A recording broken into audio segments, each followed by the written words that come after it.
दोस्तों, नवरात्रि का ये तीसरा दिन है। इस पावन तृतीय नवरात्रि पे आपको पता है पूरा देश जो है वो देवी की पूजा में लीन है।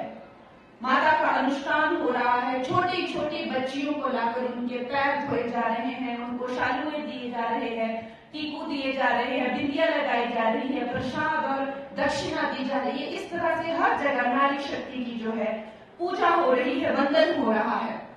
लेकिन जो कांग्रेस की महिला विरोधी सोच है, जो उनकी दुष्ट सोच है, वो नवरात्रि में भी उस दुष्ट सोच को कोई विराम नहीं देते हैं।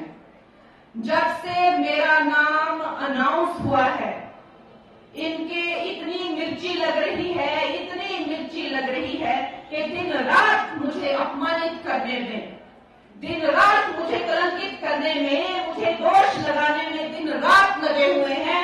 नवरात्रों में भी इनको चैन नहीं है। जैसे मेरी बहन धनेश्वरी जी ने कहा कि एक बड़ा पप्पू है दिल्ली में, लेकिन हमारे यहाँ पे भी एक छोटा पप्पू है। वो कहता है कि मैं गौ मांस खाती हूँ और उसके पास एक वीडियो है, तो वो वीडियो दिखाता क्यों नहीं है?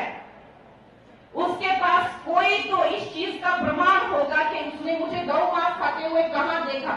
कोई रेस्टोरेंट का बिल होगा, कोई फोटो होगा, कोई इंटरव्यू होगा। झूठा और एक नंबर का पलटूबाज है ये छोटा पप्पू। लेकिन आप इससे उम्मीद ही क्या कर सकते हैं जब इसका सीनियर बड़ा पप्पू कहता है कि हमें शक्ति का विनाश कर देना है।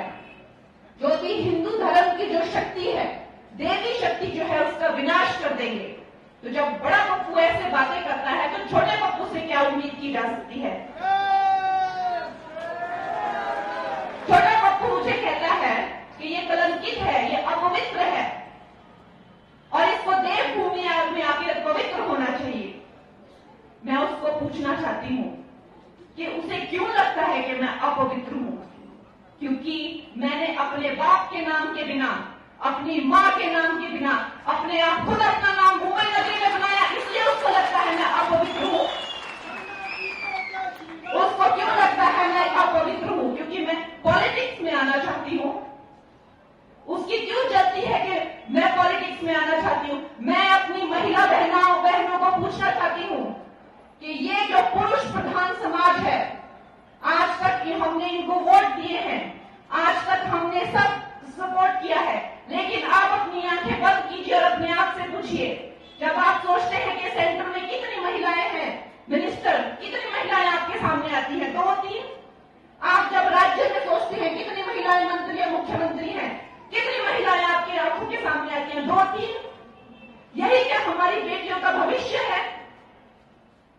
आज जब मैं पॉलिटिक्स में, ये पुरुष प्रधान समाज में, अगर आपके मनाली की बेटी, अगर आपके मंडी की बेटी अपना छोटा अस्तित्व ढूंढ रही है, अपनी छोटी सी जगह ढूंढ रही है, तो उसमें ढूंढ लोगों को मिर्ची लगती है। तो ये चाहते क्या है कि हमारी बेटियां पॉलिटिक्स में आए ही नहीं। जब आजादी के 70 सालों तक भी हजारों गांव में बिजली नहीं थी और वो बिजली गांव में लाकर दी नरेंद्र मोदी जी ने। जब सब कुछ ही हमें नरेंद्र मोदी देते हैं तो हम फिर किसी और को वोट क्यों दें?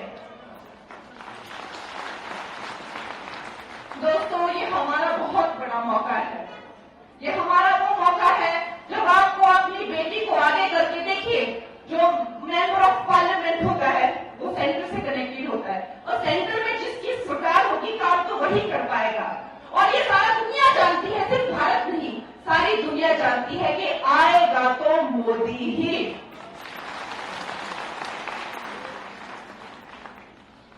तो दोस्तों, जब हमें पता है कि आएगा तो मोदी ही, तो आपने अपनी सेविका को भी पूरा मौका देना है।